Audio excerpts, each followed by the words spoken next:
आदित्य ठाकरे यांच्या उपस्थितीमध्ये आज तिरंगा रॅलीचं आयोजन करण्यात आलंय। मुंबईमधल्या मोकळी मैदानं वाचवण्यासाठी आदित्य ठाकरे मैदानामध्ये उतरलेत। यामध्ये इतर पक्ष आणि मुंबईकर सुद्धा उपस्थित राहणार आहेत।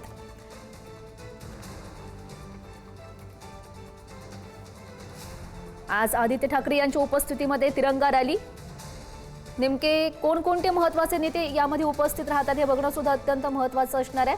मुंबईमधली मोकळी मैदानं वाचवण्यासाठी आदित्य ठाकरे यांचं ही तिरंगा रॅलीचं आयोजन करण्यात आलेलं आहे। आणि याविषयी अधिकची माहिती जाणून घेऊयात। आमचे प्रतिनिधी धनंजय दळवी आपल्यासोबत आहेत। धनंजय, काय अधिकच्या अपडेट्स आहेत या संदर्भातल्या?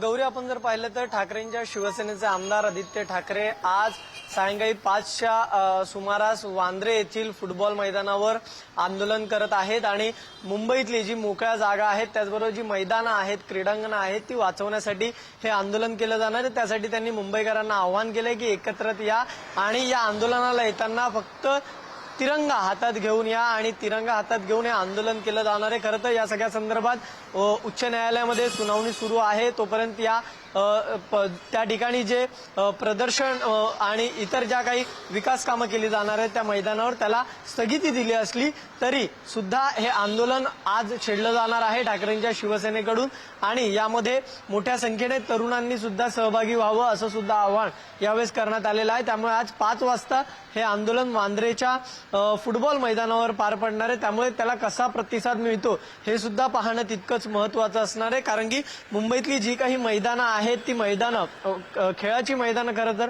वाचवण्यासाठी हे आंदोलन छेडलं जाणार आहे। त्यामुळे कशा पद्धतीचा प्रतिसाद या आंदोलनाला मिळतोय आणि या सगळ्यामध्ये आदित्य ठाकरे कशा पद्धतीने प्रशासनाला आणि सरकारला टीका करतायत किंवा घेरतायत हे सुद्धा पाहणं तितकंच महत्त्वाचं असणार आहे। गौरी, नक्कीच धनंजय, या सगळ्या घडामोडींवर तुम्ही असंच लक्ष ठेवून राहा। तुर्तास धन्यवाद दिलेल्या सगळ्या सविस्तर माहितीसाठी।